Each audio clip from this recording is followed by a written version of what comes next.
بسم اللہ الرحمن الرحیم۔ السلام علیکم پیارے ناظرین۔ آج حقیقت میں اس کی خوشی کا کوئی ٹھکانہ نہیں تھا۔ وہ بے پناہ خوش نظر آ رہی تھی اور اسی خوشی میں اس نے صبح جلدی اٹھ کر زبیدہ بیگم کے ساتھ جلدی گھر کا سارا کام سمیٹ لیا اور پھر اس کے ساتھ حویلی جانے کے لیے تیار ہو گئی۔ زبیدہ بیگم کا رتی برابر دل نہیں تھا اسے اپنے ساتھ لے کے جانے کا، لیکن اس نے پچھلے 15 دنوں سے مستقل طور پر ضد پکڑی ہوئی تھی کہ وہ بھی حویلی جائے گی یا پھر اسے اپنی کتابیں لا کر دی جائیں۔ بس اسے بہلانے کے لیے زبیدہ کے منہ سے نکل گیا کہ حویلی میں بہت ساری کتابیں موجود ہوتی ہیں، ایک دن تمہیں حویلی لے جاؤں گی اور وہاں پر اپنی مرضی سے کتابیں پڑھ لینا۔ اور وہیں سے اس نے حویلی جانے کی ضد باندھ لی۔ تم یہیں رک جاؤ کشف، حویلی کے لوگ اچھے نہیں ہیں۔ زبیدہ نے ایک آخری بار کوشش کرنا چاہی اور حسب معمول اس کا موڈ بن گیا۔ اماں، تم مجھے نہ کتابیں لا کر دیتی ہو اور نہ حویلی لے جاتی ہو۔ اگر حویلی لے جاؤ تو ٹھیک، ورنہ مجھے اپنی کتابیں لا کر دو۔ گھر میں غریبی ہونے کی وجہ سے زبیدہ اسے مڈل سے آگے نہیں پڑھا پائی، لیکن اسے پڑھنے کا بے پناہ شوق تھا اور یہی شوق اسے حویلی کی جانب لے کر جا رہا تھا۔ وجہ صرف یہ تھی کہ وہ وہاں سے کتابیں لے کر پڑھنا چاہتی تھی۔ اسے پڑھنے کا جنون کی حد تک شوق تھا اور پھر اس کی ضد کے آگے ہار مانتے ہوئے زبیدہ کو خاموشی اختیار کرنا پڑی۔ نہ جانے کیوں اس کا دل عجیب و غریب انداز میں دھڑک رہا تھا۔ اسے ابھی بھی اچھا نہیں لگ رہا تھا اسے گھر کی دہلیز سے باہر نکال کر حویلی کے اندر لے جانا۔ وہ جانتی تھی کہ حویلی کے لوگ کس قدر سوچ کے حامل ہیں۔ حویلی میں قدم رکھتے ہوئے اس کی آنکھیں پھٹی کی پھٹی رہ گئیں۔ وہ سوچ بھی نہیں سکتی تھی کہ حویلی اس قدر خوبصورت ہو سکتی تھی۔ ایسی عالی شان حویلیوں کا تذکرہ اس نے ناول اور کہانیوں میں ہی پڑھا تھا۔ بچپن میں وہ ایک دو بار ماں کے ساتھ آئی، لیکن اس کے بعد اس پر مکمل طور پر پابندی عائد کر دی گئی کہ وہ حویلی نہیں جائے گی۔ ایک عرصہ ہو چکا تھا زبیدہ کا شوہر ایکسیڈنٹ کے دوران ٹانگوں سے معذور ہو گیا اور اس کے بعد وہ چلنے پھرنے سے قاصر ہوا اور کمانے کی ساری ذمہ داری زبیدہ کے کندھوں پر آن گری۔ اپنا اور اپنے بچے کا پیٹ پالنے کے لیے زبیدہ نے حویلی کا رخ کیا اور آج تک وہ حویلی سے چمٹی ہوئی تھی۔ سخت سے سخت رویہ بھی وہ صرف اور صرف اولاد کی وجہ سے برداشت کر لیتی، ورنہ جب تک مختار کی ذمہ داری تھی مختار نے اسے کبھی گھر سے باہر نہیں نکلنے دیا تھا، لیکن اس کے حادثے کے بعد اسے در در کی خاک چھاننا پڑی۔ یوں تو اس کی ایک ہی بیٹی تھی، لیکن حویلی والوں کی جانب سے معمولی تنخواہ پر گزارا کرنا اور ساتھ میں مختار کی ادویات کی وجہ سے حالات کافی مشکل سے مشکل تر ہوتے جا رہے تھے۔ امی، آپ اتنی بڑی حویلی میں روز آتی ہیں، اتنا سارا کام کرتی ہیں، مجھے ساتھ کیوں نہیں لاتی؟ آپ کی مدد بھی ہو جائے گی۔ اس نے چہکتی ہوئی آنکھیں گھما کر زبیدہ کی جانب دیکھا، جبکہ زبیدہ ہمیشہ کی طرح اس کی چلتی ہوئی زبان سے تنگ آ چکی تھی۔ میں کام نپٹا لوں گی، تب تک تم بڑے صاحب کے کمرے میں صفائی کرنے چلی جاؤ۔ اچھی طرح کمرے کو صاف ستھرا کرنا، اور اسی کمرے میں کتابیں بھی ہیں، انہیں بھی اٹھا کر دیکھ لینا، تمہارا شوق پورا ہو جائے گا۔ زبیدہ نے سرگوشیانہ لہجے میں اسے ساری بات سمجھا دی اور وہ جو ماں کی بات سن کر خوشی سے چہک اٹھی تھی، جلدی سے بڑے صاحب کے کمرے کی جانب بڑھ گئی۔ سرمد شاہ کے کمرے میں قدم رکھتے ہوئے وہ ایک بار پھر حیرت کا شکار تھی۔ حیرت سے اس نے اس بڑے کمرے کو دیکھا۔ وہ کمرہ بھی کسی محل سے کم نہیں تھا۔ جلدی سے کمرے کی معمولی صفائی کرنے کے بعد وہ کتابوں کی شیلف کی طرف بڑھی اور ساری کتابیں کھول کر دیکھنے لگی۔ اس میں کچھ لاکھ کی کتابیں تھیں اور کچھ بڑے رائٹرز کی لکھی گئیں تصانیف، جسے دیکھ کر اس کی آنکھیں خوشی سے پھیل گئی تھیں۔ اپنی مرضی کی 2 کتابیں اٹھا کر وہ نیچے فرش پر ہی بیٹھ گئی۔ ایک ایک پیج کو پلٹتے ہوئے وہ اتنی خوش دکھائی دے رہی تھی جیسے کوئی گوہر نایاب اس کے ہاتھ لگا ہو۔ اتنی عجیب بات ہے کہ دل کی خواہشوں کو حالات کھا جاتے ہیں، یہاں تک کہ اچھے حالات کے منتظر ہونے تک خواہشیں اندر ہی اندر دم توڑ جاتی ہیں، اور پھر انسان کے پاس اگر سب کچھ میسر بھی ہو تو اسے اس چیز کی تمنا نہیں رہتی۔ کتنی دیر وہ دنیا جہاں سے لا تعلق ہو کر اپنی من پسند کتابوں کو دیکھتی رہی۔ کیا ہو جاتا اگر بڑے صاحب اسے یہاں سے پڑھنے کے لیے چند کتابیں دے؟ یقیناً اس کی زندگی سنور جاتی، اس کی خواہشیں پوری ہو جاتی، اور پھر وہ سارا دن اپنے گھر بیٹھ کر انہی کتابوں کو پڑھتی رہتی۔ اپنی توجہ اور انہماک کی وجہ سے وہ اندازہ بھی نہیں لگا پائی کہ کب کمرے کا دروازہ کھلا اور سرمد شاہ کمرے میں داخل ہوا۔ ایک پل کے لیے وہ اس لڑکی کو چونک کر دیکھنے لگا۔ شاید حویلی میں وہ پہلی بار آئی تھی اسے خود بھی اندازہ نہیں تھا کہ وہ زبیدہ کی بیٹی ہے۔ 17 سالہ کشف کی سانولی سلونی رنگت اور تیکھے نقوش دیکھنے والے کو ایک پل کے لیے چونکا دیتے۔ اس کے گھنے بالوں کی چوٹیاں اس کے کندھے پر رکھی ہوئی تھی اور دوپٹہ لڑک کر گود میں گرا ہوا تھا۔ سرمد کافی غور اور دلچسپی سے اسے دیکھتا رہا اور پھر قدم بڑھاتے ہوئے اس کے قریب چلا آیا۔ اپنے قریب قدموں کی آہٹ دیکھ کر اس نے چونکتے ہوئے سر اٹھایا اور پھر ڈرتے ہوئے جلدی سے اٹھ کر کھڑی ہو گئی۔ سر پر دوپٹہ درست کرنے کے بعد اس نے جلدی سے ہاتھ میں پکڑی ہوئی کتاب کو اپنی کمر کے ساتھ لگا دیا، یعنی وہ اس شخص سے چھپانا چاہتی تھی، جیسے وہ کوئی بڑی بڑی چوری کرتے ہوئے پکڑی گئی ہو۔ یہاں پر کیا کر رہی ہو تم؟ اور کون ہو؟ سرمد نے اس کے سامنے آ کر سنجیدہ لہجے میں پوچھا تو وہ ایک پل کے لیے بوکھلا گئی۔ اس کی ماں نے کہا بھی تھا کہ بڑے صاحب کے کمرے میں آنے سے پہلے کمرے سے باہر آ جانا، لیکن اسے خیال ہی نہیں رہا، اور اب سرمد شاہ اس کے سامنے تھا۔ میں زبیدہ کی بیٹی ہوں بڑے صاحب، میں بس آپ کی کتابیں دیکھ رہی تھی، مجھے پڑھنے کا بہت شوق ہے۔ اس کا دل چاہا کہ وہ اس کی شوق اور دلچسپی کو دیکھتے ہوئے اسے سراہے، لیکن اس کی آنکھوں میں اترتا ہوا طنز دیکھ کر اس کے چہرے کا رنگ تاریک ہوا۔ تم چھوٹے لوگوں کے خواب خاصے بڑے بڑے ہوتے ہیں، اگر تم لوگ اپنی اوقات کے مطابق خواب دیکھو تو یقیناً بہتر رہو گے۔ کتاب شیلف میں رکھو اور باہر چلی جاؤ۔ اس نے اتنا سنجیدہ اور طنز بھرے لہجے میں کہا تھا کہ وہ اندر تک کانپ کر رہ گئی تھی۔ ایک پل کے لیے اسے کافی برا لگا۔ اس کا دل چاہا کہ وہ زبیدہ کی طرح اسے بھی کھری کھری سنا دے، لیکن سامنے کھڑا سرمد شاہ اس کی ماں نہیں تھی جو اس کی چلتی ہوئی زبان پر خاموش ہو جاتی۔ اپنے ارادوں پر مٹی ڈالتے ہوئے اس نے کتابیں اٹھا کر دوبارہ ترتیب سے رکھی اور دوپٹہ اوڑھتے ہوئے واپس جانے لگی، لیکن دروازے سے نکلنے سے پہلے اس نے ایک تیز نظر سرمد شاہ پر ضرور ڈالی تھی، جو ابھی بھی پلٹ کر اسے دیکھ رہا تھا۔ زبیدہ کی بیٹی نے اسے حیرت میں مبتلا کر دیا تھا۔ اسے اندازہ نہیں تھا کہ اس کی بیٹی اتنی بڑی ہوگی، اور پھر اس قدر تیز، حاضر دماغ اور باتونی لڑکی۔ اسے دیکھتے ہی سرمد شاہ کو حیرت کا شدید جھٹکا لگا تھا۔ وہ دیر تک بند دروازے کو دیکھتا رہا۔ اس کے ذہن میں چلتی ہوئی الجھنیں جیسے خود بخود سنورنے لگی تھیں۔ دماغ نے ایک ایسی ترتیب بنا لی تھی جس ترتیب پر عمل کر کے وہ اگلے پلان پر عمل کرنا چاہتا تھا۔ سرمد شاہ کے کمرے سے نکلنے کے بعد وہ کچن میں ماں کے ساتھ کچھ دیر برتن دھلواتی رہی اور پھر ان کی بہن دانیہ کے کمرے میں چلی گئی۔ دانیہ اس کی ہم عمر تھی اور کافی خوش مزاج لڑکی تھی۔ وہ کافی دیر اس کے ساتھ بات چیت کرتی رہی۔ اسے اچھا لگا تھا دانیہ سے مل کر، اور دانیہ نے بھی اس کے ساتھ ملازموں والی بات نہیں کی تھی۔ اسے چند کتابیں دے کر دانیہ نے رخصت کر دیا۔ اسے اچھا لگا تھا اس لڑکی کا شوق، اور ان چند کتابوں کو پا کر وہ اس قدر خوش تھی کہ زبیدہ نے اس کے سرخ چہرے کو دیکھ کر ہی بے اختیار ماشاءاللہ کہہ دیا۔ گھر جاتے ہی اس نے سب سے پہلے اپنے باپ کو وہ کتابیں دکھائیں اور پھر انہیں کمرے میں لے جا کر رکھ دیا۔ اب چند دن آرام سے گزر سکتے تھے۔ چند دن وہ انہی میں کھوئی رہتی، جب تک کہ انہیں چاٹ چاٹ کر ازبر نہ کر لیتی۔ یہ اس کا ارادہ تھا، لیکن وہ یہ نہیں جانتی تھی کہ مقدر کا ارادہ کچھ اور ہے۔ اگر اسے پتا ہوتا کہ اس روز حویلی جا کر اس نے کتنی بڑی غلطی کی ہے تو شاید وہ دوبارہ کبھی بھی حویلی نہ جاتی، لیکن شاید اس کی تقدیر حویلی سے جڑی ہوئی تھی، اسی لیے تقدیر نے اسے کھینچ کر دوبارہ ضرور لے جانا تھا۔ زبیدہ کی حیرت کی انتہا نہ رہی جب اگلے روز سرمد شاہ نے اسے بلا کر اس کی بیٹی کے بارے میں پوچھا۔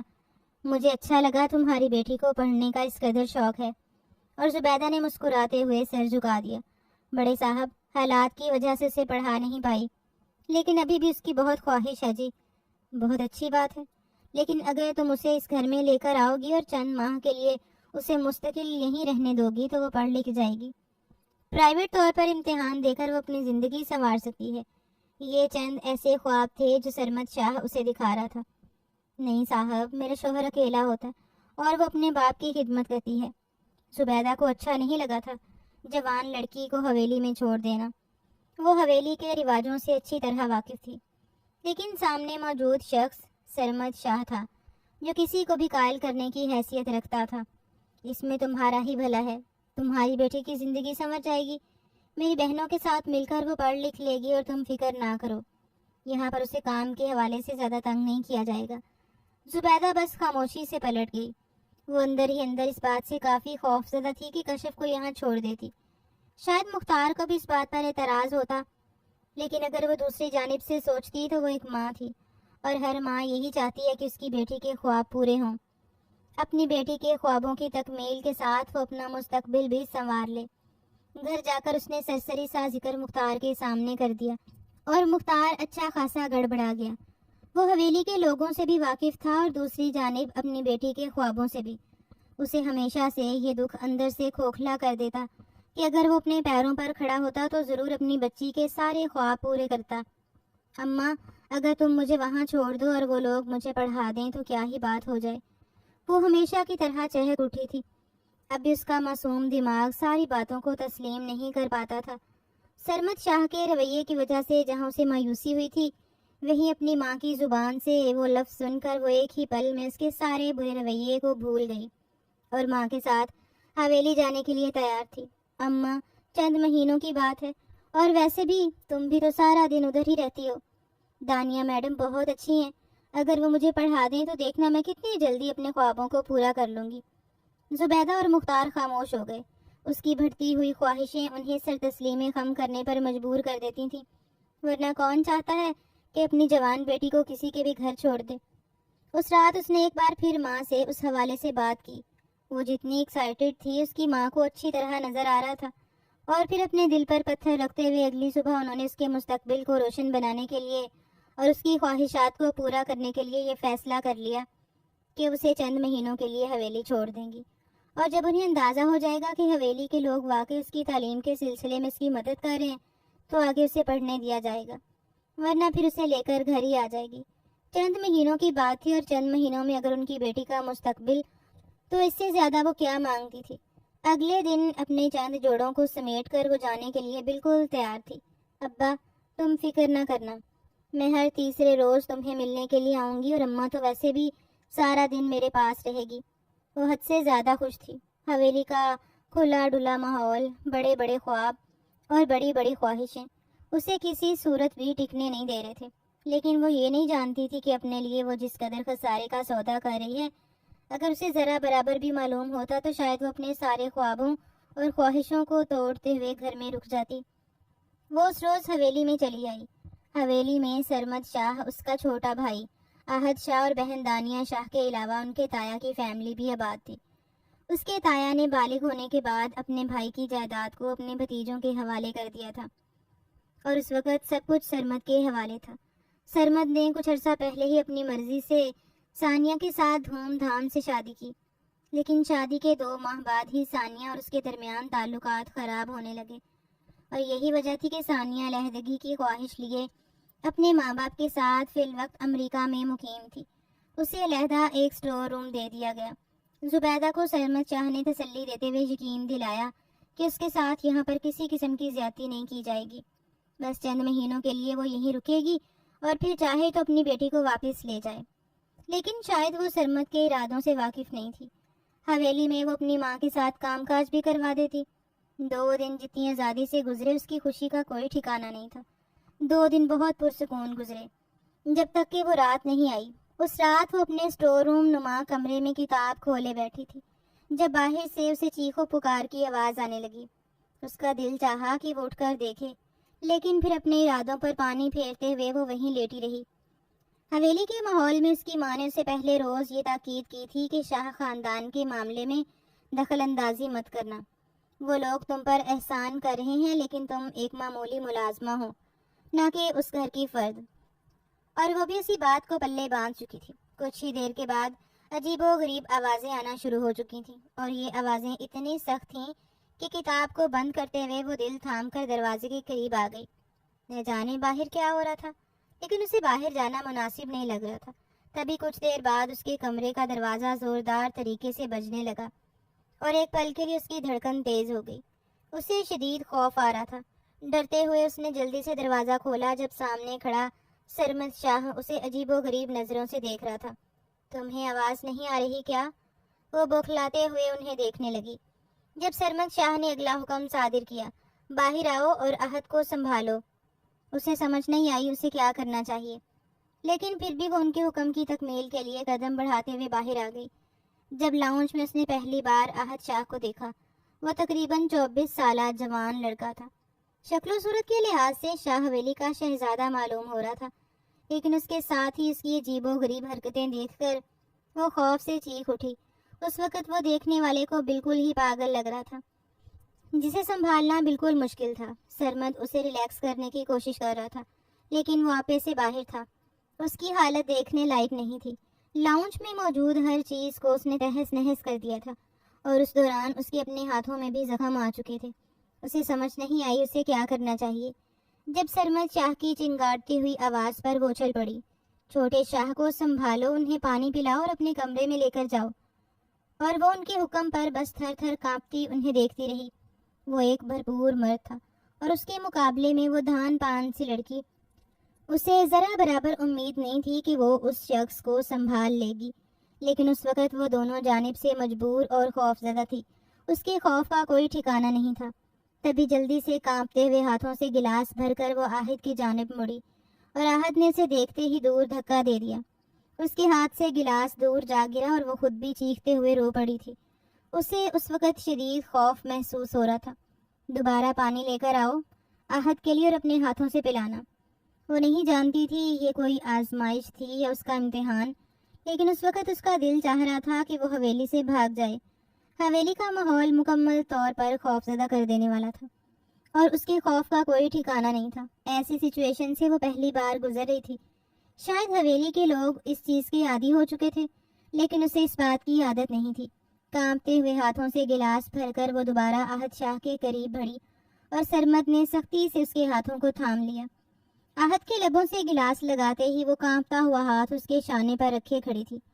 جب آہد نے پانی پی لیا تو پہلے کی نسبت بہتر نظر آ رہا تھا، لیکن ابھی بھی اس کی آنکھوں میں سرخ ڈورے اسے خوفزدہ کر رہے تھے۔ میں انہیں کیسے ان کے کمرے میں لے کر جاؤں؟ تم اس گھر میں ملازمہ کی حیثیت سے موجود ہو، یہ تمہیں پتہ ہونا چاہیے۔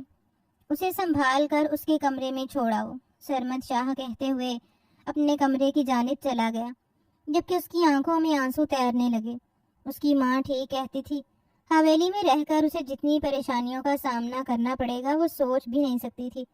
وہ تو ان لوگوں کو کافی شفیق سمجھ رہی تھی، لیکن وہ لوگ جس رویے کا شکار تھے اسے دیکھ کر دکھ کے ساتھ ساتھ حیرت بھی ہوئی۔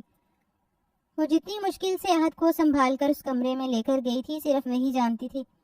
اسے ریلیکس کرنے کے بعد اس نے اسے کیسے سلایا، اس کے ساتھ ساتھ وہ خود بھی روتی رہی تھی، اور آہد بھی اس کو روتا ہوا دیکھ کر عجیب و غریب نظروں سے اسے گھور رہا تھا۔ ایک مرد کا اس کے قریب آنا، اسے سنبھال کر اس کے کمرے میں لے جانا، ایک لڑکی کی عزت کے خلاف تھا، اور وہ ایسی لڑکی تھی جو ابھی ابھی بلوغت کو چھو رہی تھی۔ یہاں اس کی عزت کو بھی خطرہ تھا۔ اس رات اس نے تہیہ کر لیا کہ وہ اس حویلی میں نہیں رکے گی، بلکہ صبح ہوتے ہی اپنی ماں کے ساتھ چلی جائے گی۔ آہد کو سلا دینے کے بعد وہ اسٹور روم نما کمرے میں آ تو گئی، لیکن پوری رات وہ سو نہیں پائی۔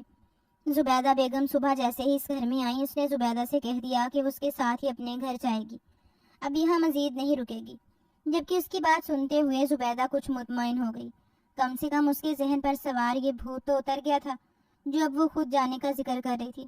ٹھیک ہے، شام کو میں تمہیں اپنے ساتھ واپس لے جاؤں گی، تم اپنی تیاری کر لو، زبیدہ نے کہہ دیا، اور وہ خوشی خوشی واپس لوٹ آئی۔ یہاں سے جاتے ہوئے اسے افسوس بھی ہو رہا تھا۔ اس نے کیا کچھ نہیں سوچا تھا کہ وہ پڑھ لکھ کر واپس جائے گی۔ حویلی کے لوگ اس پر رحم کھا کر اسے پڑھنے کی اجازت دیں گے، اس کے اخراجات اٹھائیں گے، اس کی مدد کریں گے، اور اس کے نتیجے میں وہ اپنے خوابوں کو، اپنے مستقبل کو پورا کر لے گی۔ شام وہ زبیدہ کے ساتھ واپس چلی گئی، اور یہ سرمد شاہ کے لیے بہت بڑا دھچکا تھا۔ زبیدہ نے اسے بتانا بھی گوارا نہیں کیا۔ اگلی صبح ہی زبیدہ کی کلاس لے لی گئی۔ تمہیں کس نے کہا تھا کہ تم اسے یہاں سے واپس لے جاؤ؟ اور زبیدہ کے ارد گرد پہلی بار خطرے کی گھنٹی بجنے لگی۔ صاحب، وہ یہاں سے واپس جانا چاہتی تھی، اسی لیے میں نے کہا میرے ساتھ آ جاؤ۔ تمہاری اتنی اوقات نہیں کہ تم کوئی بھی فیصلہ کرنے سے پہلے ہمیں بتانا بھی گوارا نہ کرو۔ اور زبیدہ نے جلدی سے ان کے سامنے ہاتھ جوڑ دیے۔ میری اتنی مجال سرکار، لیکن میری بیٹی اب گھر میں ہی رہنا چاہتی ہے، اپنے باپ کے ساتھ۔ نہیں، وہ اب گھر میں نہیں رہے گی، بلکہ اب اسے مستقل طور پر حویلی میں ہی رہنا ہوگا۔ اور زبیدہ کی آنکھیں خوف سے پھیل گئیں۔ بڑے صاحب، اگر اس نے کوئی غلطی کی ہے تو میں اس کی جانب سے معافی طلب کرتی ہوں۔ وہ خوف کے مارے خود ہی گھٹنوں پر بیٹھ گئی۔ اسے اپنی بیٹی دنیا میں سب سے زیادہ عزیز تھی۔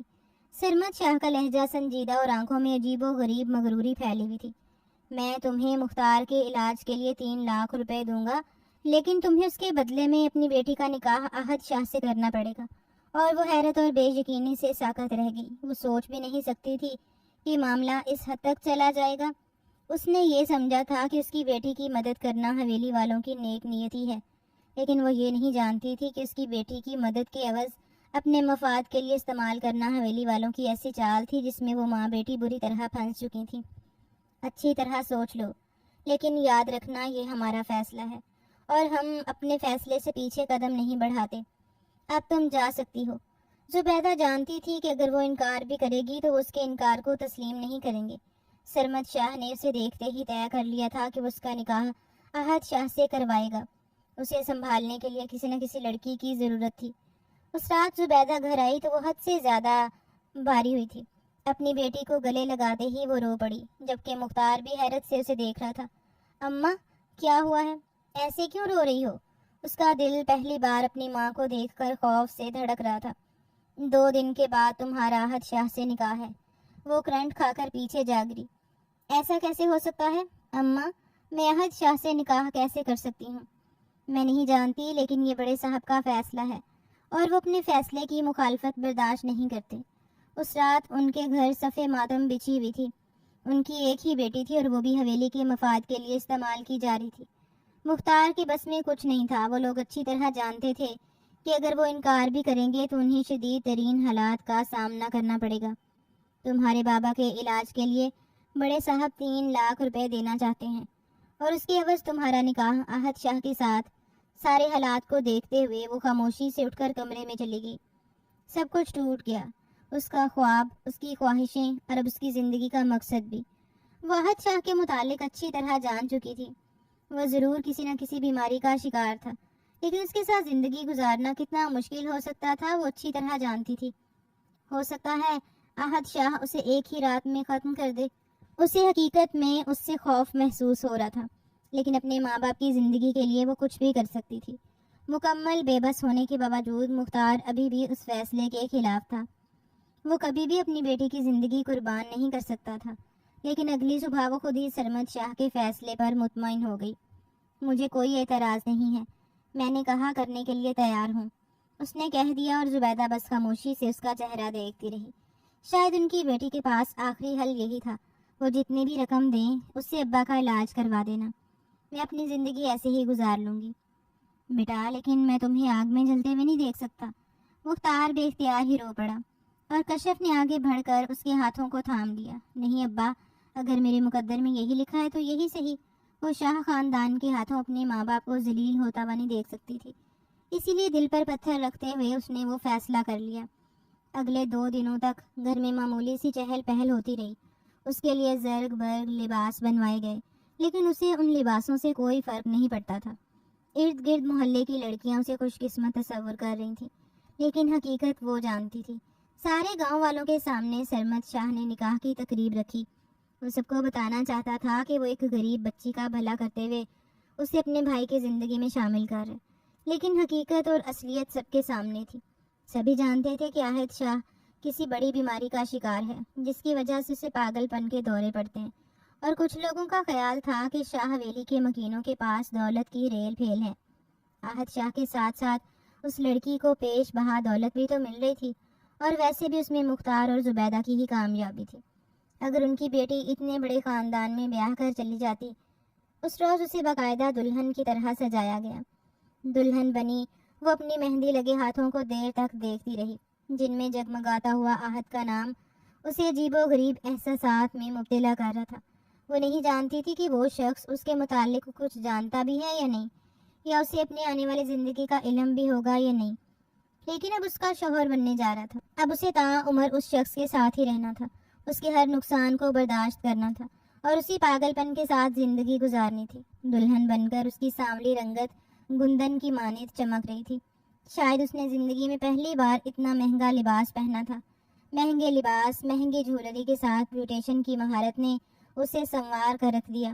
ہر اٹھنے والی نظر اس پر ٹھہر جاتی، اور کتنی ہی نظریں تھیں جو رشک زدہ تھیں۔ جو بھی تھا، لیکن احد شاہ ایک ایسا انسان تھا جس پر ہر دل دھڑک جاتا، اور حیرت کی بات یہ تھی کہ وہ جس طرح دلہا بن کر سب کے سامنے اس سے نکاح کرنے آیا، کوئی بھی اندازہ نہیں لگا سکتا تھا کہ اسے حقیقت میں کیا ہے۔ وہ خود بھی حیران تھی۔ کچھ ہی دیر میں رخصتی اور پھر وہ شاہ حویلی میں ان کی بہو کی حیثیت سے موجود تھی۔ وہ نظریں اٹھا کر اس حویلی کو دیکھتی رہی جس حویلی میں کل تک اس کی حیثیت کچھ اور تھی۔ آج اس کی حیثیت بدل چکی تھی، لیکن اسے پیسوں کا لالچ نہیں تھا اور نہ ہی وہ آسائشوں پر مر مٹنے والی لڑکی تھی۔ اسے بس عزت سے مطلب تھا، اسے بس اپنے خواب پورے کرنے تھے اور اپنے بنے ہوئے رشتے کا مان رکھنا تھا۔ اس نے اپنے دل میں پختہ ارادہ کر لیا تھا کہ وہ اس شخص کی زندگی میں داخل ہو کر اس کے ساتھ وفاداری نبھائے گی۔ اسے کچھ دیر کے بعد اپنے کمرے میں منتقل کر دیا گیا۔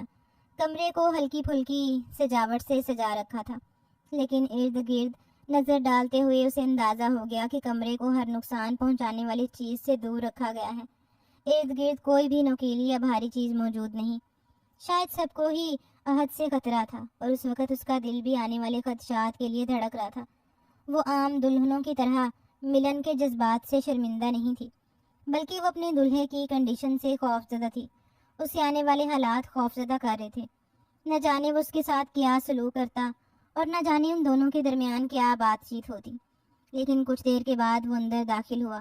وہ نظروں کو جھکاتے ہوئے مکمل طور پر سمٹ کر بیٹھ گئی۔ اس کا دل بے ترتیبی سے دھڑک رہا تھا۔ جب قدم چلتے ہوئے وہ اس کے سامنے آ کر بیٹھ گیا، وہ کافی دیر اسے دیکھتا رہا۔ جب کافی دیر اس کی جانب سے مسلسل خاموشی رہی تو کشف نے نظریں اٹھا کر اس کی جانب دیکھا اور پھر دیکھتی ہی رہی۔ وہ اتنا حسین لگ رہا تھا کہ پہلی بار اس کی دھڑکنوں میں انتشار پھیلنے لگا۔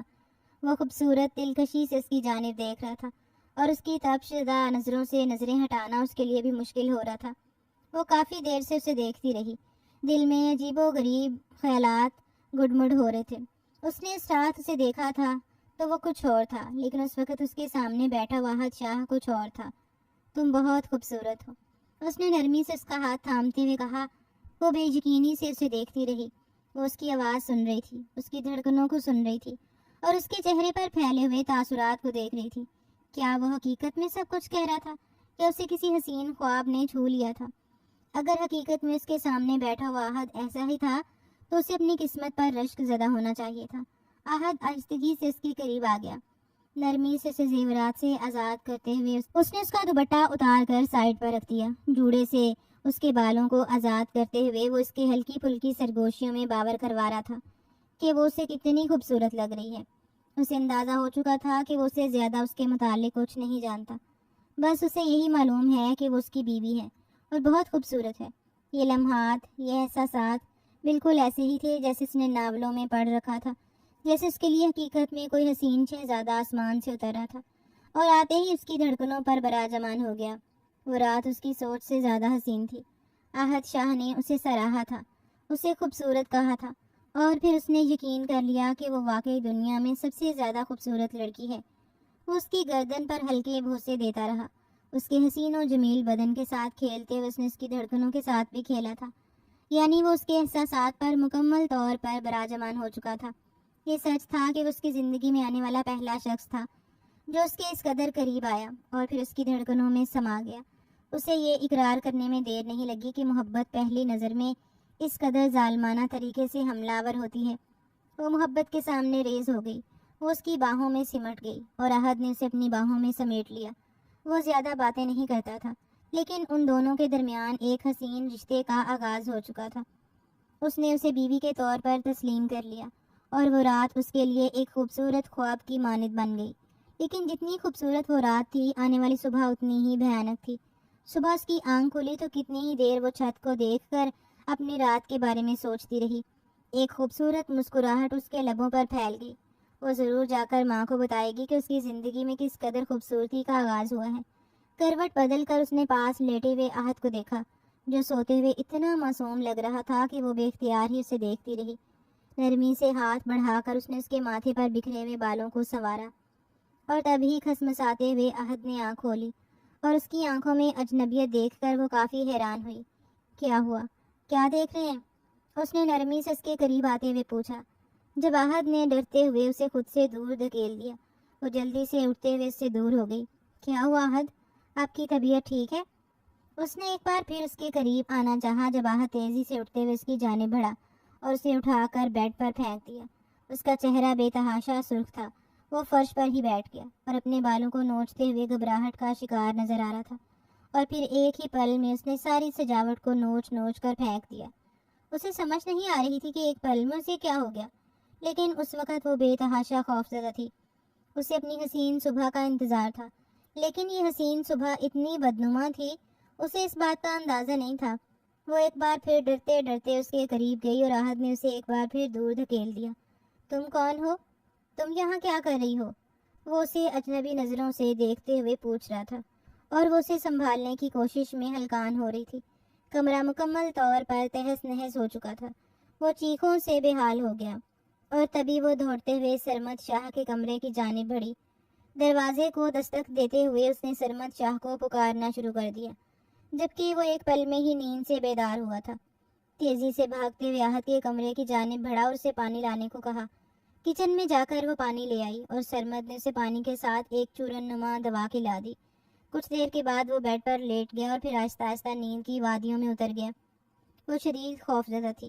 خوف کی وجہ سے وہ تھر تھر کانپ رہی تھی۔ جب سرمد شاہ اسے دیکھتے ہوئے اس سے مخاطب ہوا، پیر صاحب کہتے ہیں کہ اسے ایک زہریلا سایہ ہے، جس کی وجہ سے اس کی حالت آتے آتے بگڑ جاتی ہے۔ ایسی حالت میں تم نے اسے سنبھالنا ہے اور اسے خود کو نقصان نہیں پہنچانے دینا۔ اگر تم نے اسے اکیلا چھوڑ دیا تو شاید یہ خود کو نقصان پہنچائے۔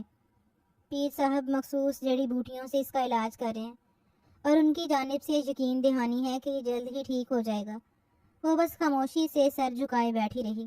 وہ شاید ایک رات ہی تھی، اور اسی رات اس نے احد شاہ کی محبت کو دیکھا تھا، اور اس کے بعد وہ اسے پہچاننے سے بھی انکاری تھا۔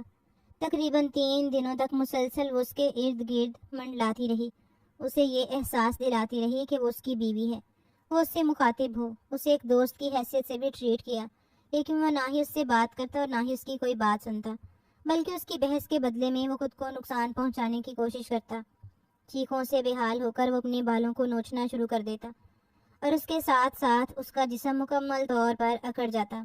اس کی مٹھیاں مکمل طور پر بند ہو جاتی، اور کھلی آنکھوں کے ساتھ وہ دیکھنے والوں کو خوف زدہ کر دیتا۔ یہ ایک قسم کی دماغی کنڈیشن تھی۔ اسے دماغی دورے پڑتے تھے، لیکن سرمد کے ساتھ ساتھ حویلی کے باقی مکین بھی کسی طرح کے میڈیکل ٹریٹمنٹ پر یقین نہیں رکھتے۔ اس بات پر یقین رکھتے تھے کہ اسے کوئی سایہ ہے۔ آئے روز کسی نئی پیر کے حوالے کر کے اسے ٹھیک کروانے کی التجا کرتے، اور ہر بار ہی کوئی نہ کوئی پیر یا مولوی ٹائپ شخص ان سے زیادہ رقم بٹور لیتا، لیکن اس کی حالت میں خاطر خواہ فائدہ نہیں ہو رہا تھا، بلکہ دن بدن بگڑتی ہوئی صحت سے وہ مزید کمزور ہوتا جا رہا تھا۔ اگلے 2 دنوں تک اس کی طبیعت کچھ نارمل ہوئی تو اس نے سرمد شاہ سے التجا کی کہ اسے ایک بار اپنے مائکے جانے دیا جائے۔ وہ ایک رات وہاں گزار کر واپس آ جائے گی۔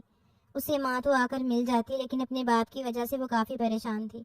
سرمد شاہ نے اسے شام اجازت دے دی کہ وہ ایک رات اپنے گھر گزار کر اگلی صبح جلدی جلدی آ جائے، کیونکہ اس کے بغیر احد کو سنبھالنے والا کوئی نہیں تھا۔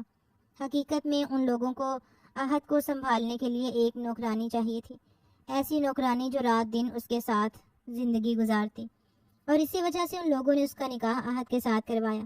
حویلی کے باقی کام کاج کے ساتھ ساتھ وہ ہر وقت احد کی حفاظت پر مامور تھی۔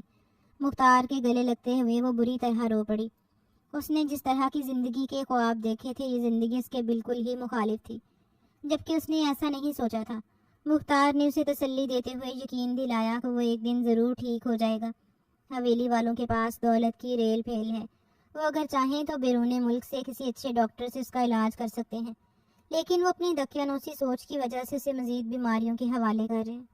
اس رات وہ کچھ سوچتے ہوئے اپنی دوست ماہین کی جانب چلی گئی۔ ماہین کی بڑی بہن ایک عرصہ ہسپتال میں نرس کی ڈیوٹی پر قائم رہی۔ وہ چاہتی تھی کہ اس سے پتہ کرے، اسے احد کی کنڈیشن کے متعلق بتائے۔ نہ جانے کیوں اس کے دل میں یقین تھا کہ اگر اسے ڈاکٹر کے پاس لے جایا جائے تو وہ ضرور ٹھیک ہو جائے گا، کیونکہ اس رات اسے یقین ہو چکا تھا کہ وہ دماغی طور پر بالکل ٹھیک ہے۔ تاہم وقت بے وقت اسے پڑنے والے دورے اس کی کنڈیشن کو بالکل خراب کر دیتے ہیں۔ ماہین اسے دیکھ کر کافی خوش ہوئی۔ اس کی عزت پہلے سے کئی گنا بڑھ چکی تھی۔ وہ حویلی کی بہو کے طور پر ہر جگہ معزز ہی تصور کی جاتی، اور وہ لوگ جو پہلے غربت کی وجہ سے اس سے منہ پھیر لیا کرتے تھے، اب وہی لوگ اس کی عزت کیا کرتے۔ یہ معاشرے کی منافق سوچ تھی۔ ایک جانب ایک امیر گھرانے نے اسے 3 لاکھ کے عوض خرید لیا اور اپنی مشکلات کا بوجھ اس کے کندھوں پر سوار کر دیا۔ وہ ساری زندگی کے لیے ان کے حوالے ہو چکی تھی۔ اب اس کا سب کچھ حویلی والوں کا تھا، جبکہ دوسری جانب لوگوں کی نظر میں وہ حویلی کی بہو تھی، اور وہ لوگ بڑھ چڑھ کر اس کی خوش آمدیں کیا کرتے۔ مہین کی بہن نازیہ کو عہد کی ساری صورتحال بتانے کے ساتھ ساتھ اس نے درخواست کی کہ وہ ڈاکٹر سے مشورہ کر کے اسے بتائے، اور پھر اس کا ارادہ تھا کہ وہ خود اسے ڈاکٹر کے پاس لے کر جائے گی، یا پھر اگر وہ سرمد شاہ کو یقین دلائے تو شاید وہ قائل ہو کر اسے ڈاکٹر کے پاس لے کر جائے۔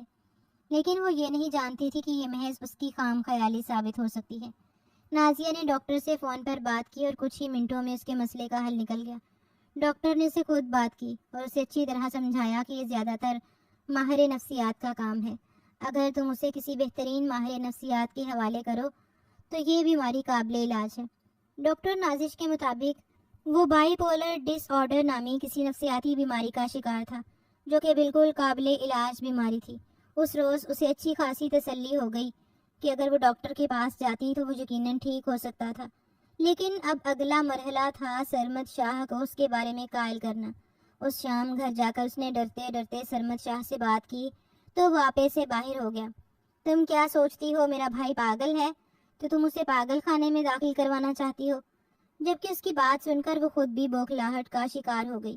ایسا نہیں ہے، میں نے خود ڈاکٹر سے سنا ہے۔ کیا مطلب؟ سرمد شاہ کی آنکھیں سرخ ہونے لگیں اور وہ ان کا بدلتا ہوا لہجہ دیکھ کر گھبرا گئی تھی اور ڈاکٹر کا ذکر نہیں کرنا چاہتی تھی۔ وہ اچھی طرح جانتی تھی کہ وہ لوگ اپنی دیہاتی پیروں اور جڑی بوٹیوں پر کس قدر یقین رکھتے ہیں۔ اس روز سرمد شاہ نے اسے اچھی طرح باور کروا دیا کہ اگر اسے اس گھر میں رہنا ہے تو ان کے فیصلے میں مداخلت مت کرے، بلکہ عہد کے ساتھ خاموشی سے اس کی نگرانی کرے۔ اسے اپنی حیثیت کا اندازہ ہو چکا تھا۔ وہ صرف اور صرف عہد کی نگہبانی کے لیے مامور تھی اور گھر کے چھوٹے موٹے کام کرنے کے لیے۔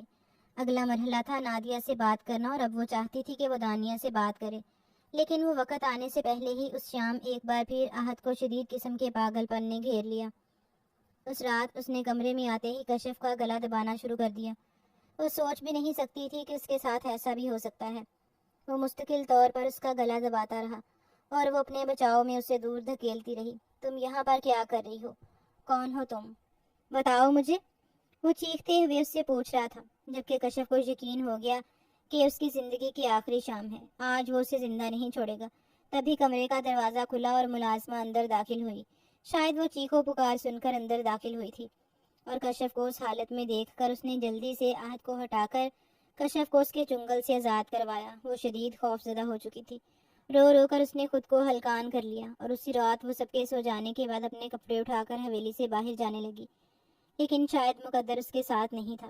تبھی جیسے ہی وہ حویلی سے باہر نکلی، سامنے سے آتی ہوئی سرمد شاہ کی گاڑی کی ہیڈ لائٹس نے اسے چونکا دینے پر مجبور کر دیا۔ وہ تو یہ سوچ رہی تھی کہ سرمد شاہ اپنے کمرے میں ہے، لیکن شاید وہ 2 دن میں ہی کہیں باہر چلا گیا تھا۔ تایا کی فیملی علیحدہ پورشن میں رہتی تھی اور ان کے کاموں میں کم ہی مداخلت کرتے۔ شاید وہاں سبھی اس کی چیخوں پکار کے عادی ہو چکے تھے، اور انہیں یقین تھا کہ عہد تھوڑی دیر کے بعد خود ہی نارمل ہو جائے گا، اسی لیے اب وہ اس کی جانب متوجہ نہیں ہوتے تھے، اور اس کی بیوی آنے کے بعد تھوڑی بہت توجہ بھی انہوں نے ختم کر دی تھی۔ سرمد نے اسے دیکھتے ہی پہچان لیا اور اس کے ہاتھوں میں بیگ دیکھ کر وہ چونک اٹھا تھا۔ کہاں جا رہی تھی تم؟ وہ بری طرح سرمد کے سامنے ہاتھ جوڑتے ہوئے رو پڑی۔ مجھے خدا کے لیے یہاں سے جانے دیں، ورنہ وہ مجھے مار دیں گے۔ کانپتے ہوئے وہ پہلی بار اس سے اس قدر خوفزدہ نظر آ رہی تھی۔ تم یہاں سے نہیں جا سکتی، وہ تمہارا شوہر ہے اور تمہیں نقصان نہیں پہنچائے گا۔ انہوں نے آج بھی میرا گلا دبانے کی کوشش کی ہے۔ اگر رضیہ وقت پر نہ آتی تو شاید میں اس وقت آپ کے سامنے نہ ہوتی۔ مجھے یہاں سے جانے دیں پلیز۔ ان کے سامنے ہاتھ جوڑتے ہوئے وہ گڑ گڑا رہی تھی، لیکن وہ اپنی جانب سے سنگدلی کی انتہا پر تھا۔ جب تک کہ عہد کی طبیعت ٹھیک نہیں ہو جاتی تم یہیں رہو گی۔ پیر صاحب نے 3 ماہ کا وقت دیا ہے اور 3 مہینوں کے اندر اندر وہ ٹھیک ہو جائے گا۔ اس کے بعد اگر تمہیں جانا ہوا تو چلی جانا۔ خدا کے لیے بڑے صاحب مجھ پر رحم کھائیے، میں آپ کے پیسے بھی واپس کر دوں گی، لیکن مجھے یہاں نہیں رہنا۔ میں نے تمہیں ایک بار کہا ہے تم نے یہیں رہنا ہے، اور اب مجھ سے بحث مت کرو۔ تم جا سکتی ہو۔ اسے کمرے سے جانے کا کہہ کر سرمد نے بات ہی ختم کر دی۔ وہ آج کے بعد اس پر خصوصی طور پر نظر رکھنے کے ارادے میں تھا۔ اسے یقین ہو چکا تھا کہ اگر آج وہ اسے نہ دیکھتا تو شاید وہ بھاگ جاتی، لیکن اسے اس بات کی بھی تسلی تھی کہ اگر وہ بھاگتی بھی تو زبیدہ کے گھر ہی جانا تھا، اور وہ زبیدہ کو اچھی طرح جانتا تھا، بلکہ کوئی بھی گاؤں اسے پناہ نہیں دے سکتا تھا، کیونکہ اب شاہ حویلی کے مکینوں کی بہو تھی وہ۔ ٹھیک ہے، میں یہاں سے نہیں جاؤں گی، لیکن مجھے پڑھنے کی اجازت دے دیں۔ میں پڑھائی کروں گی اور اس کے ساتھ ساتھ ان کا بھی خیال رکھوں گی۔ اس بار اس نے سیاست سے کام لیا۔ یہاں سے جانا ناممکن تھا تو وہ یہیں رہ کر خود کے لیے کچھ نہ کچھ کر سکتی تھی۔ ٹھیک ہے، لیکن تم پرائیویٹ طریقے سے یہیں پڑھو گی، اور اگر کوئی مدد درکار ہوئی تو دانیہ تمہاری مدد کر دے گی، اور اس کے بعد امتحان دینے کے لیے تم یہاں سے جا سکتی ہو، لیکن تم باقاعدہ یونیورسٹی یا کالج جانے کی پابند نہیں ہو، سمجھی؟ تم اس کے لیے اتنا ہی کافی تھا۔ اگلے چند دنوں میں اس نے اپنی پڑھائی شروع کر دی، لیکن عہد سے وہ مستقل طور پر دوری پر تھی۔ نہ جانے کیوں اس واقعہ کے بعد وہ عہد سے خوفزدہ ہو چکی تھی۔ اگلے مرحلے پر عمل کرتے ہوئے اس نے اگلے 1 مہینے میں دانیہ کو آہستہ آہستہ اس بات کی جانب متوجہ کرتے ہوئے اپنے ساتھ ملا لیا۔ عہد اب اس کی شخصیت سے واقف ہو چکا تھا۔ اسے وہ یہ بات سمجھانے میں کامیاب ہو چکی تھی کہ وہ عہد کی بیوی ہے، اور اب وہ شدید غصے اور جذبات میں بھی اسے نقصان نہیں پہنچاتا تھا، اور یہ بات اس کے لیے اطمینان کا باعث تھی۔ دانیہ نے پہلی بار اس کا ساتھ دیا، اور اس روز وہ سرمد سے اجازت لے کر اسے باہر لانے میں کامیاب ہو گئی۔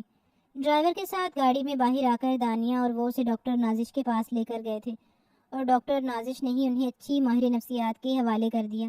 معاملہ واقعی اتنا پیچیدہ نہیں تھا۔ دانیہ اپنے بھائی سے بے پناہ محبت کرتی تھی۔ اس روز اسے بھی اطمینان ہو گیا کہ اس کا بھائی ٹھیک ہو جائے گا۔ پورے 1 مہینے کی دوائی کے ساتھ ساتھ ڈاکٹر نے کچھ ذہنی ورزشوں کے متعلق بھی اسے سمجھا دیا، اور اس کے بعد اسے کچھ احتیاطی تدابیر بھی بتا دیں، یعنی اسے مکمل طور پر سٹریس سے دور رکھنا تھا۔ کوئی بھی ایسی چیز جو چونکا دیتی ہے، جسے دیکھ کر وہ زیادہ خوفزدہ ہو جاتا، اسے ان چیزوں سے دور رکھنا تھا۔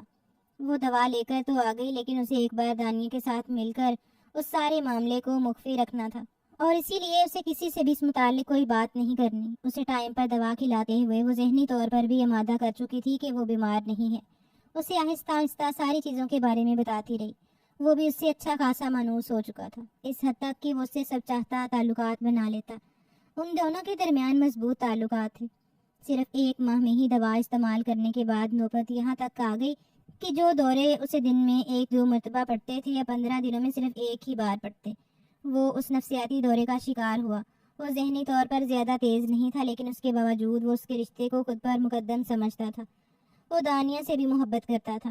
اپنے قریب رہنے والے لوگوں سے اسے ہچکچاہٹ بھی محسوس نہیں ہوتی تھی، لیکن باہر سے آئے ہوئے کسی بھی افراد کے ساتھ بات کرتے ہوئے وہ ہچکچاتا، یہ پریشانی کا شکار ہو جاتا۔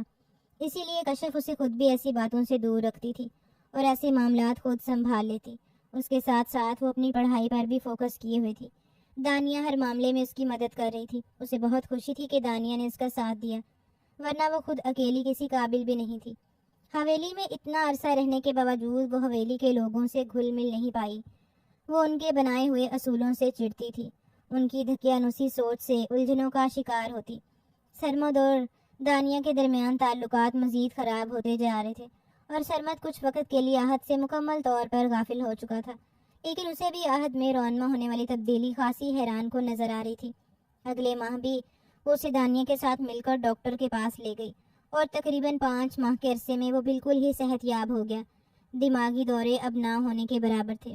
اس کی دوا ساتھ ساتھ چل رہی تھی، اور اب وہ خاصا مطمئن تھا، اور جیسے جیسے اپنی ذہنی حالت کی جانب واپس لوٹ رہا تھا، اب چیزیں اس کے لیے عجیب ہوتی چلی جا رہی تھیں۔ اب اسے مکمل طور پر ایک رشتے اور ہر ایک معاملے کی سمجھ آ رہی تھی۔ اب باہر آ کر وہ بحث و مباحثے میں بھی حصہ لیتا، اور اس کا یہ روپ کشف کے لیے بالکل انوکھا تھا۔ اسے اس روپ میں واپس آتے دیکھ کر وہ خود میں سمٹتی چلی جا رہی تھی، اور آہستہ آہستہ وہ عہد سے دور ہوتی چلی جا رہی تھی۔ شاید اب پہلے کی طرح وہ اس کے زیادہ قریب نہیں رہتی۔ وہ پہلے اسے اپنے زیادہ قریب رکھتی تھی، لیکن اب اس کے اس قدر قریب آنے پر بھی وہ خفت کا شکار ہو جاتی۔ اس کے سامنے بات کرتے ہوئے بھی وہ کتراتی تھی۔ وہ یہ بھی جانتی تھی کہ اس کے معیار میں زمین آسمان کا فرق ہے، لیکن ابھی تک دونوں جانب سے مکمل خاموشی تھی۔ جب تک کہ حالات نارمل ہوئے تھے، عہد نے اس کے قریب جانا کافی کم کر دیا۔ شاید وہ بھی اب اس نئے رشتے کو انوکھے طریقے سے سمجھنا چاہ رہا تھا۔ جب اس دن زبیدہ کو سرمد شاہ نے اپنے کمرے میں طلب کر لیا۔ 2 دن سے کشف زبیدہ بیگم کے ہاں رہنے کے لیے چلی گئی تھی، اور عہد نے ہی اسے اس چیز کی اجازت دی تھی۔ اگلے 15 دنوں میں اس کے امتحان تھے، اور اس کے لیے ضروری تھا کہ وہ اپنے والدین کے گھر جا کر انہماک سے پڑھائی کرتی، اور اس کا ارادہ تھا کہ وہ امتحان دینے کے بعد ہی واپس آئے گی۔ اس روز زبیدہ بیگم کو کمرے میں بلا کر سرمد شاہ نے اس کے سامنے ایک ایسی شرط رکھی جسے وہ حیرت زدہ ہو کر سرمد شاہ کو دیکھتی رہی۔ پہلے میں نے تمہیں رقم ادا کی تھی کہ تمہاری بیٹی اس گھر میں آئے، لیکن اب میں تمہیں منہ مانگی رقم دوں گا کہ تمہاری بیٹی میرے بھائی کی زندگی سے چلی جائے۔ یہ آپ کیا کہہ رہے ہیں بڑے صاحب؟ میری بیٹی کی زندگی کا سوال ہے، اور چھوٹے سائیں اس کے شوہر ہیں۔ زبیدہ منہ پر کپڑا رکھتے ہوئے رو پڑی۔ اپنی بیٹی کے مقدر پر اسے افسردگی ہوئی تھی، جبکہ سرمد شاہ آج بھی ویسا ہی تھا، انا کا بھرا ہوا مغرور انسان، جس کے سامنے صرف انا ہی مطلب رکھتی تھی اور کچھ نہیں۔ تم اپنی حیثیت سے اچھی طرح واقف ہو، اور میرا بھائی اب مکمل طور پر صحت یاب ہو چکا ہے، تو اس کی زندگی میں ایک اچھے اور بہترین خاندان کی لڑکی لانا چاہتا ہوں، نہ کہ تمہاری بیٹی۔ اپنی بیٹی سے بات کرو، اور اب وہ حویلی نہیں آئے گی۔ تبھی کمرے کا دروازہ کھلا اور احد شاہ اپنی شاندار پرسنالٹی کے ساتھ کمرے میں داخل ہوا۔ ارے آؤ میرے چھوٹے شہزادے، میں اس وقت تمہارے بارے میں ہی زبیدہ سے بات کر رہا تھا۔ اس وقت حالات کچھ ایسے تھے کہ مجھے اس کی بیٹی کو تمہاری زندگی میں شامل کرنا پڑا، لیکن اب حالات مختلف ہیں۔ دلچسپی سے اپنے بھائی کی جانب دیکھتے ہوئے وہ ان کے قریب ہی صوفے پر براجمان ہو گیا۔ بیٹھیے آنٹی، آپ اس طرح کھڑی کیوں ہیں؟ اس نے زبیدہ بیگم کی جانب دیکھتے ہوئے کہا، اور سرمد شاہ نے تیکھی نظروں سے اپنے بھائی کو دیکھا۔ آج تک ملازمین کو اتنی حیثیت حاصل نہیں تھی کہ وہ ان کے سامنے بیٹھ جاتے۔ آپ چاہتے ہیں کہ زبیدہ اس گھر کی ملازمہ نہیں، بلکہ میری ساس ہیں، اور اس رشتے کا خیال کرتے ہوئے انہیں ملازمہ کی طرح اپنے سامنے کھڑا کرنا اچھی بات نہیں ہے۔ یہ تمہاری ساس ہے، لیکن کچھ وقت کے لیے۔ تم اس کی بیٹی کو طلاق دے کر اپنی زندگی کا آغاز کرو۔ آپ یہاں پر ایک بار پھر غلطی کر رہے ہیں بھائی۔ میں اس لڑکی کے بغیر اپنی زندگی کا آغاز کیسے کر سکتا ہوں، جس نے میری زندگی کو ایک نیا رخ دیا، جس نے مجھے میری منزل سے ملوایا، اور وہ لڑکی جو میرے بچے کی ماں بننے والی ہے۔ یہ ایک ایسا انکشاف تھا جو زبیدہ بیگم کے ساتھ ساتھ سرمد شاہ کے لیے بھی بالکل نیا تھا۔ وہ اس بات کا اندازہ نہیں لگا سکتا تھا کہ ان کے درمیان تعلقات اس حد تک بڑھ چکے تھے۔ اس حقیقت کا علم اسے بھی نہیں ہوا۔ اگر وہ اس شام اس کی ڈائری نہیں دیکھتا، وہ اپنے مائکے چلی گئی تھی، لیکن آہد کو اس کمرے میں اس کی موجودگی کا احساس گھیرا تھا، اسی لیے وہ اٹھ کر اس کا سامان دیکھنے لگا۔ جب اس کی نظر ڈائری پر پڑی، اس نے ساری ڈائری کو چھان مارا۔ اس کا آہد کی زندگی میں آنا، ان دونوں کا ایک دوسرے کے ساتھ وقت گزارنا، اور پھر آہد کو سب سے چھپا کر ڈاکٹر کے پاس لے کر جانا۔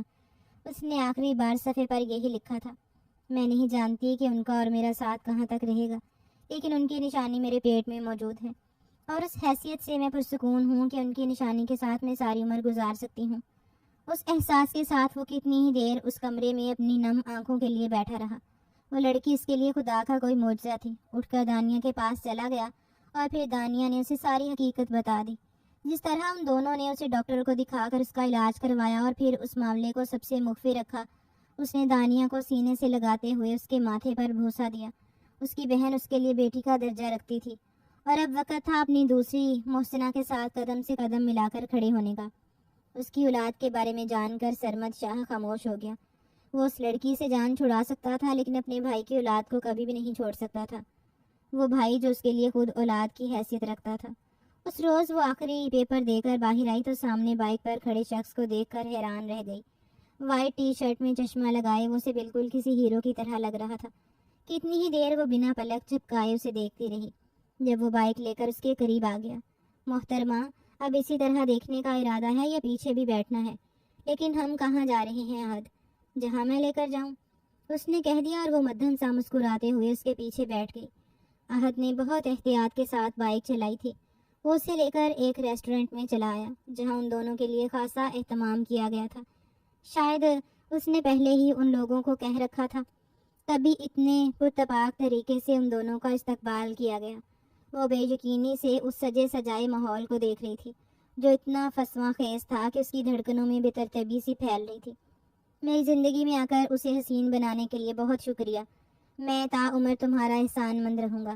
اور کشف نے اس کے ہاتھوں کو تھام لیا۔ آپ میرے شوہر ہیں، اور یہ میرا فرض تھا، لیکن اب میں تمہارا شوہر نہیں ہوں، بالکل سنجیدہ لہجے میں کہہ رہا تھا، اور کشف کے ہاتھوں پر گرفت ڈھیلی ہو گئی۔ کیا مطلب؟ ایک پل کے لیے اسے یوں لگا جیسے اس کے اندیشے سچ ثابت ہونے والے ہیں۔ مطلب یہ کہ اب میں صرف آپ کا شوہر نہیں بلکہ ایک چھوٹے سے بیبی کا بابا بھی ہوں۔ اور وہ سرخ چہرے کے ساتھ نظریں جھکاتے ہوئے مسکرا پڑی۔ احد نے اس کے چہرے پر بکھرتے ہوئے خوبصورت رنگوں کو دیکھا۔ زندگی اس وقت حسین ہو جاتی ہے جب آپ کا ہمسفر ساتھ دینے والا ہو۔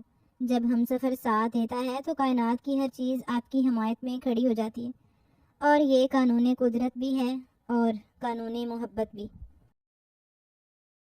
جی تو دوستو، کیسی لگی آپ کو ہماری آج کی کہانی؟ اچھی لگی تو اپنا قیمتی رائے کا اظہار کمنٹس باکس میں ضرور کیجیے، اور ہمارے چینل کو لائک اور سبسکرائب کیجیے گا تاکہ آئندہ بھی آپ کو اچھی سٹوریاں سننے کو ملے۔ شکریہ۔